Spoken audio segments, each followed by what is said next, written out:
The cutting room, where the shrouds were made, I find particularly fascinating, as there is no gear in the funeral furnishing trade more ghastly than inappropriate than the English shroud. It has its beginnings in what can only be described as a baby layette, and they remind me very much indeed of christening robes. But of course, these particularly come at the end of one's life rather than at the beginning. Their design is rather unusual. It's a single piece of cloth which goes roughly from the waist down to the feet.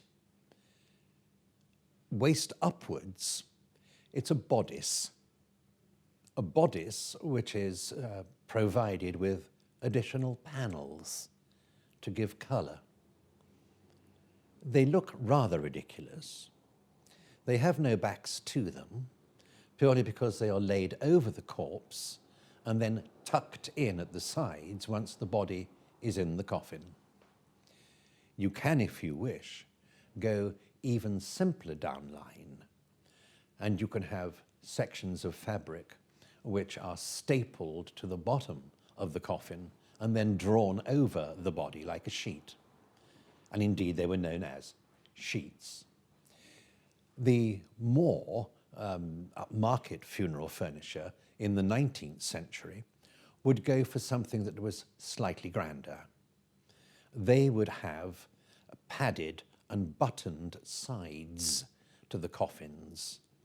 They would also have a padded and buttoned mattress and a padded and buttoned pillow.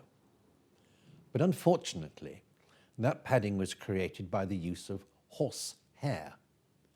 And so there was every possibility of the individuals making them to contract anthrax.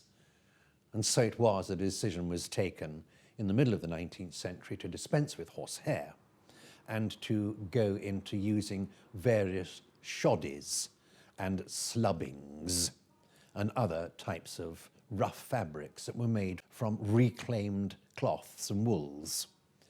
Indeed, there was a company in Halifax that specialized in that type of production, and they were known as slubbing dyers and melange weavers. But unfortunately, whilst the padding and the base of the coffin might have been something that was worthy of looking at, the shroud itself is, as I say, reminiscent of a baby's layette, and perhaps not necessarily appropriate for an individual to be placed into a coffin wearing. Today, it is not unusual for the deceased's clothes to be provided rather than a standard shroud.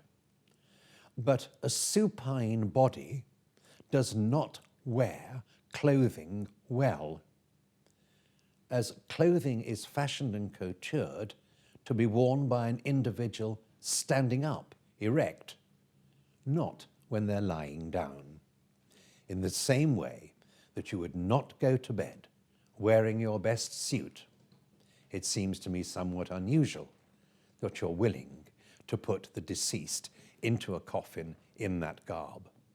And believe me, it is terribly difficult to put outdoor shoes onto a deceased.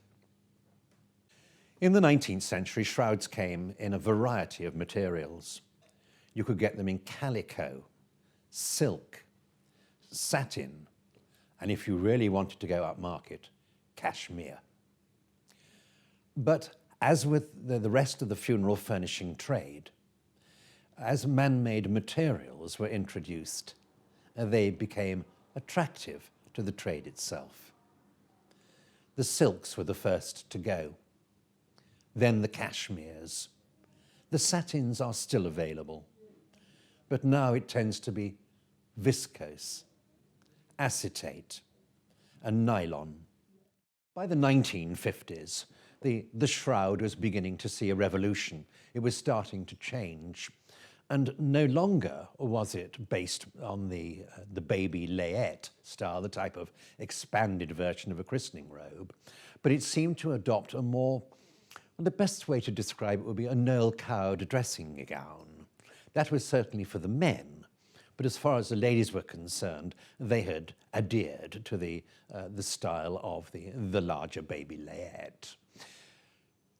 Interestingly, it was the American system of using grave clothes based on day clothing, which began to eke in the 1970s.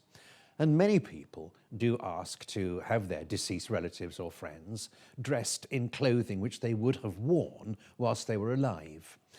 But nevertheless, that particular trend has now taken on, and roughly 1/3 of people who are buried today are buried in their own day clothes.